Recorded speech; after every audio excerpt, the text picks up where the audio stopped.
Welcome to the Ricky Matthews Show from the Citizens Bank Studio. I'm so thrilled that you joined us today as we continue on our journey to celebrate all the people who are making this place such a great place to live, work, and play. We'll come to Jeff Duncan in just a second. I want to share just two things with you. I came across in my history book that Pablo Picasso died in 1973. When I think about Pablo Picasso, I think about somebody from long time ago, not someone who was alive in my generation. It's amazing how time has a way of sort of wiping your memory out. But anyway, the other was Hank Aaron broke the Babe Ruth home run record back in 1974. Hank Aaron was from the Mobile area, as most of you know. And when I was publisher of the Press Register over in Mobile, it was really cool to kind of be in touch with his history and how he inspired so many people in that community, especially young people, to want to achieve great things in their life. Listen, one thing he said along the way was this: failure will never stand in the way of success if you learn from it. Failure will never stand in the way of success if you learn from it. That was Hank Aaron. Well, let's go over to my friend Jeff Duncan from NOLA.com and the Times-Picayune and ask him, as it relates to the New Orleans Pelicans, what are they learning from failure? Good question, Ricky. They're certainly learning a lot, I hope, because it's been a very difficult end to the season. And I think now they've lost, if I remember correctly, like 6 or 7 straight home games to end this season. Very disappointing. But they still have a chance to turn this thing back around if they can get a win against the Kings Friday night and kind of remain alive in the playoffs. It'd be a step forward if they can get into the playoffs. They haven't been there in a while. But it's going to be difficult without Zion Williamson in the lineup. That injury that he suffered, just the latest in a string of setbacks for the organization over the years. And I think it's worn on the fan base a little bit, to be honest. Well, Zion, gosh dang it, man. After all the challenges he's had with injuries and this thought that he's made it past January, he's actually into the new year and he's still relatively healthy. He's had little tweaks here and there, but he was coming on strong. And yeah, I would say in that particular game he was injured in, he was playing pretty well. But at the end of the day, he gets injured again, right when we need him most, right at the end of the game. Well, I mean, he was 40-point game. I mean, to me, that was a significant step in his evolution. I even tweeted out that you could see him becoming more comfortable with being kind of the man, if you will, right? I think he's tried to, integrate himself into the lineup and be like a kind of a accessory part. I don't think he's felt very comfortable in the past taking over the team, and we're starting to see that he gets it. He has to be that guy. He has to take it over. He's the best, most talented player on the team. And we saw that in that game. I mean, the Lakers could not stop him. Anthony Davis, LeBron James, neither one of them was capable of dealing with him physically. And then to have that setback at the end, I think obviously was devastating to the team. And somehow they've got to regroup emotionally. That was a tough game emotionally, Ricky. I mean, they were way down, 20 points down, come back in that game, invest all that, and then now you have to try and regroup and get a win in a do-or-die situation. Yeah, what's clear is when Zion drives toward the basket, he's a bulldozer. You just can't stop him. Some of the best players in the NBA have not been able to stop him. When he gets that momentum headed toward the goal, it's incredible. It's not necessarily sexy, but it is incredibly effective.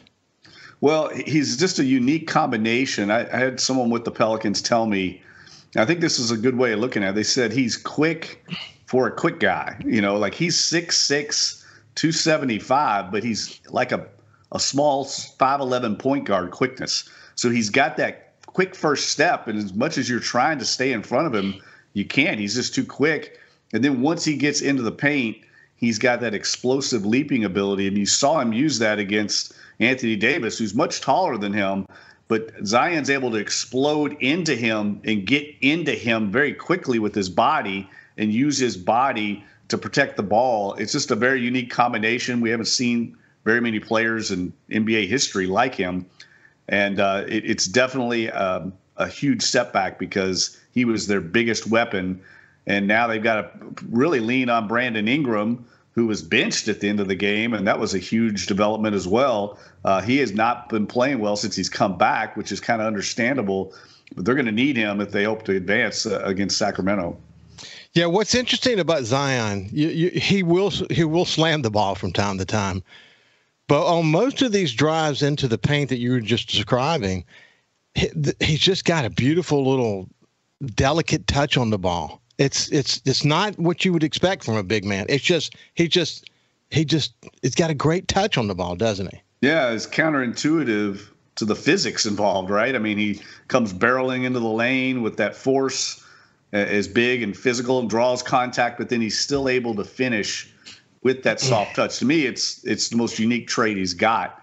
That's very difficult to do, and I think it's just innate with him, and it's very effective. It's why he leads the league in scoring at the rim, and everybody in the league, Ricky, knows what he's going to do, and they still can't stop him. Now, the teams that have the most success against him are the teams with length.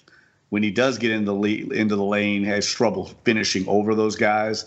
But there's certain teams like the Sacramento Kings that really have nobody that can stop him. And that's why it's such a devastating loss, because when they played the Kings, I think there were 5 games in a row they've won against them. They haven't had anybody that can stop him. And so it's going to be a huge asset or advantage for them not having to deal with him. Hey, one other observation. I'm not a major NBA fan. I have paid very close attention to the Pelicans because when they're on TV, they're a lot of fun to watch, especially this season. What I noticed against the first game against the Lakers, the shooters couldn't shoot. You and I exchanged notes during that time. I didn't think they could hit the side of a barn. They came out strong in the second game, and then they had kind of this dry spell. But they've been really kind of inconsistent as it relates to that, haven't they?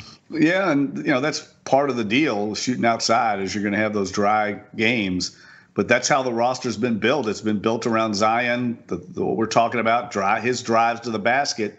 And he started out his basketball career as a point guard. He wasn't this big always, so he has very good passing skills and ball handling skills from his old point guard days. And they basically surround the rest of the lineup with shooters around the arc and let him find guys to dish out to, guys like Trey Murphy, Herb Jones, C.J. McCollum. They're all good outside shooters. And so that's how this offense is built. If you notice, they don't have a lot of guys that put the ball, other than Zion, that put the ball on the ground and drive to the basket. That's not what they have. And that's why they don't get a lot of free throws. They have a very low free throw rate because they're not driving into contact. But the roster's been built around Zion, and I think they're going to have to tweak it regardless of what happens here in the next game or two or series. They're going to have to, I think, tweak this roster because we're now year 5, Ricky, of the Zion-Brandon Ingram pairing, and I think we kind of see what it is, how far it can go, and I think they're going to have to maybe break that up going into the offseason. Yeah, it will be interesting. I mean, Zion clearly is part of our future. We're going to have to build the team around him. We've always known we're going to have to build the team around him. The good thing about this year, as you pointed out, he's finding himself. He's understanding when he plays like he is the guy, it's a force to be reckoned with. And you get the right players around him. It's good to see.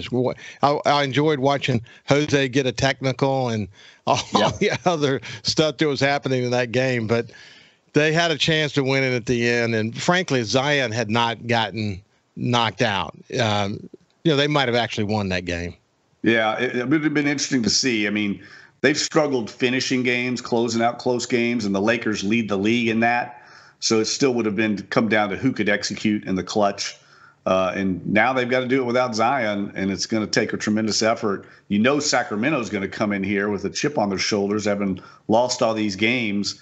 And it's going to take the home crowd, I think, to lift this team. They didn't have a great crowd for the Lakers game. They were the people that were there were into it, but it wasn't sold out, which was very disappointing considering all the stakes at hand.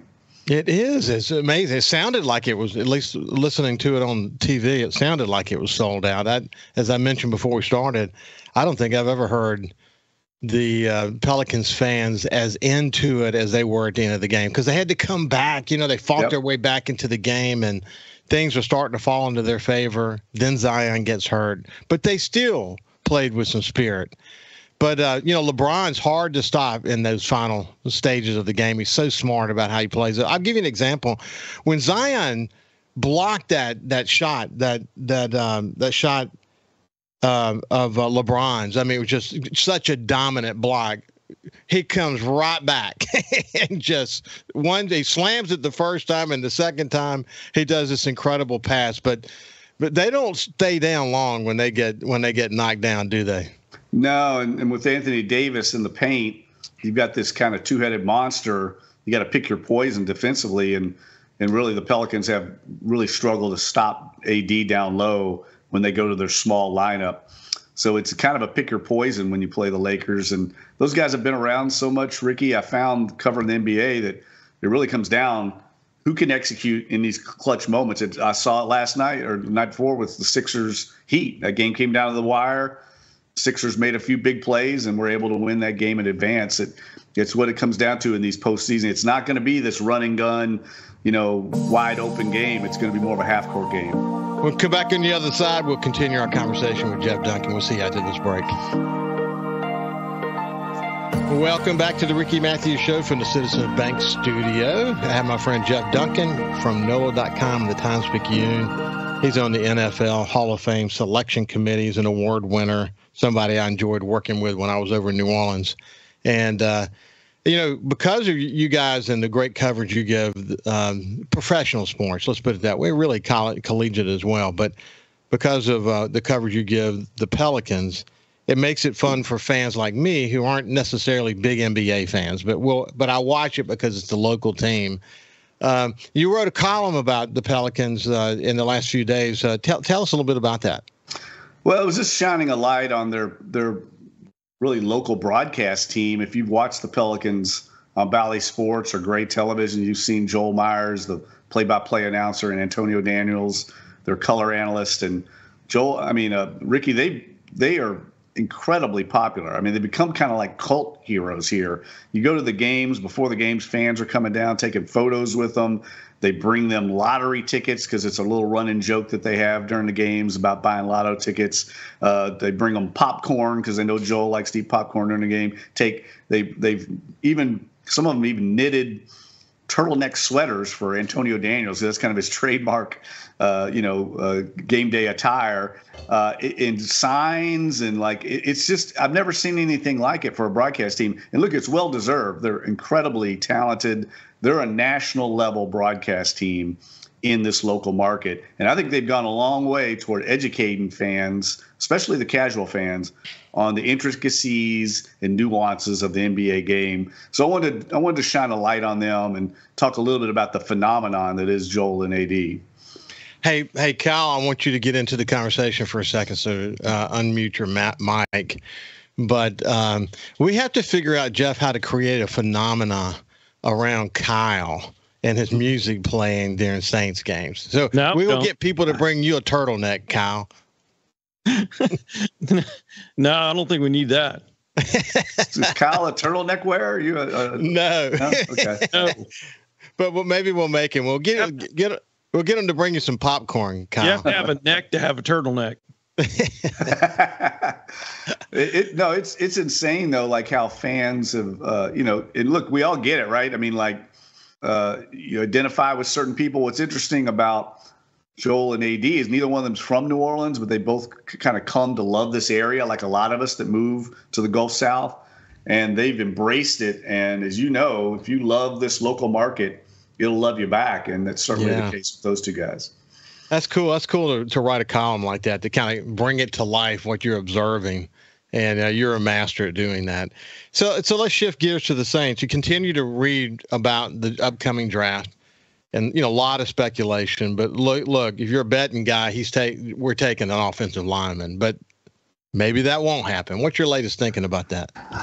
Look, Ricky, I'll be stunned if they don't take an offensive tackle. They might I'll have to be fired for dereliction of duties if they don't take a tackle. I mean, I can't remember a need this glaring for the roster in more than a decade. I mean, it's just obvious. They don't need one tackle. They need two, considering Ryan Ramczyk's long-term health concerns with his knee. So I'll be stunned. And it actually works out well. My column this weekend is going to be about how this draft in some ways shapes up well for the Saints because most analysts say there's about 20 players with first-round grades. And of those, I think 5 or 6 are tackles. And the Saints have this glaring need. A lot of the early picks are going to be quarterbacks and wide receivers. So it's going to drop the tackles down to them at the number 14 spot. So I think the clear strategy here is stick and pick at 14, take the best tackle on the board. Now, when you get down to the round 2 on day 2, I think the Saints' best interests are to trade out of that and move down and get a couple more picks in the top 100. This is a draft, Ricky, that drops off after about the top 100 players, maybe the top 120. And the Saints have 4 fifth-round picks. It's not going to do them really much good because this draft is not very deep. Those picks are not going to be very valuable. The players you select probably aren't going to make the roster, or it's a long shot to make the roster. So it's in their best interest where they're at as an organization, in my opinion, to get as many picks in that top 100 as possible. And they only have 2 right now. So I think they have to get the tackle. They can't miss on that in round 1. And then maybe round 2, trade down, get some more picks, and try and bolster this roster with some more young talent. So is there any buzz at all, or is it just mostly quiet as it relates to our new offensive coordinator? None at all. I mean, he's laid low. He's not met with the media. I know he's been, he's obviously found a house here. He's gone out a couple of times with the offensive staff to try and get a feel for the market. But Clint Kubiak's a very quiet, introverted, kind of introspective guy. He's a lot like Pete Carmichael in personality. Very cerebral, but not, comfortable in front of the cameras. That's not what he invites. So at some point, we're going to get a chance to talk to him, probably in the off-season mini camps. But until then, it's still somewhat of a mystery. Isn't that interesting? Because you're right. I haven't seen anything, read anything, just lots and lots of speculation about what he learned from his dad along the way and what he's learned from other mentors and what he might bring here. It's a little bit of a mystery, isn't it? Yeah. And I think, and I've said this before, I think people are thinking there's going to be some drastic change. I don't think it's going to be as drastic as people think. I mean, if you follow the history of NFL offenses, you know that most of the offenses in the league right now branch out of 2 trees, and Mike Shanahan is one of them. Mike Shanahan, of course, is the father of Kyle Shanahan, who's with the 49ers now. Gary Kubiak coached under Mike Shanahan. And then the other tree would be the West Coast system, which was what Sean Payton came out of, Mike McCarthy with the Cowboys.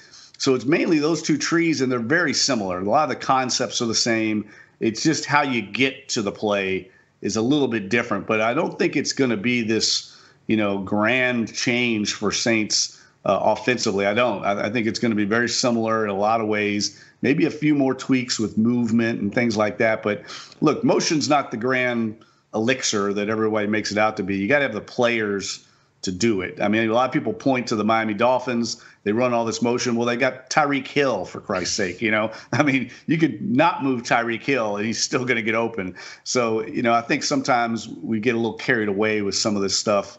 And I'll be interested to see what he does. But I think it's going to be a lot more like what the Denver Broncos ran with Gary Kubiak than anything else.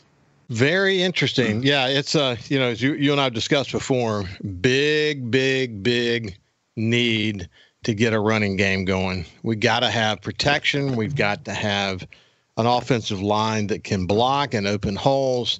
We need great tight end play. It's a lot of what we tried to do before, but maybe under Kubiak, we're going to be a little bit more focused on the run, and that will open up some opportunities in the passing game. And we've got some good talent there as well, right? Well, and look, I think that's why it highlights the need at tackle. I mean, they've really got to become better up front if they're going to do anything on offense. It always starts with the offensive line, and the Saints have not played well up front. Now they've got to get a new offensive line coach as well as a new offensive coordinator. Maybe they get more out of the line that's there. I'm not ready to give up on Trevor Penning. I mean, I know that he washed out at tackle last year, but there's a lot of talent there. He was a first-round pick for a reason. I think he fits somewhere along that offensive line. They said they don't think they want to move him to guard, but maybe he ends up at right tackle long-term, replacing Ryan Ramczyk. I don't know, but I don't think it's time to just say, well, that didn't work out. I know that they're going to invest heavily in trying to make him a reclamation project this offseason. Well, I mean, we all know the story well with him. He didn't have a full training camp last year. He came in, he was the guy, had a hard time settling in, a really rough start. They had to pull him. But, a lot of this may be just in terms of maturation and development and getting the reps and all the things you need to do. What I remember about him so well, and you've made this point very clear, that this guy is a hulk of a dude with a low body fat and lots of muscle. But the other thing was he had an attitude. He wasn't a soft player. This guy had an attitude. So if we could get him confident again, and maybe it's not at left tackle, maybe it is some other position, he could be dominating in this league, couldn't he? Yeah, that's why I'm surprised they didn't consider moving him to guard yet, because it's very common. I mean, it happens all over the league. It's happened with the Saints before. Andres Pete was a tackle at Stanford and moved to guard most of his career. Stan Brock was an All-American tackle at Oregon, ended up being an All-Pro guard for the Saints. I mean, it's very common. So I would be surprised if that ends up – I would not be surprised that ends up being his home long-term. But I think there's a lot of talent there. And I think it also helps them solve a need. I wrote in this column, I mean, the Saints have more needs right now than they have picks. So they've got to acquire more picks. They've had their best drafts, 2006 with Reggie Bush and Jari Evans and Marcus Colston, 2017, Kamara, Lattimore. They had a ton of picks in the top 100. They have 2 picks in the top 149. You're not going to get much help there unless you get more darts to throw at the board. Yeah, you guys wrote a great column about or story about the linebacker competition that they're creating there. They're slowly but surely you're starting to see some signs of where they want competition to be and where where their needs are. But at the end of the day, we're out of time for today. Next time we come back, we'll talk a little bit more about the defense. But keep up the great work, my friend. And by the way, sign up for this NOLA.com Saints or Pelicans newsletter. You'll be glad you did. You get it every morning in your inbox, and you get the latest on either one of those teams. Thank you, my friend. Yeah, big week next week. Draft, Zurich Classic, Jazz Fest. We'll talk about all that next week. Big week. Okay, have a great day, my friend. When we come back, JT Mitchell will join us.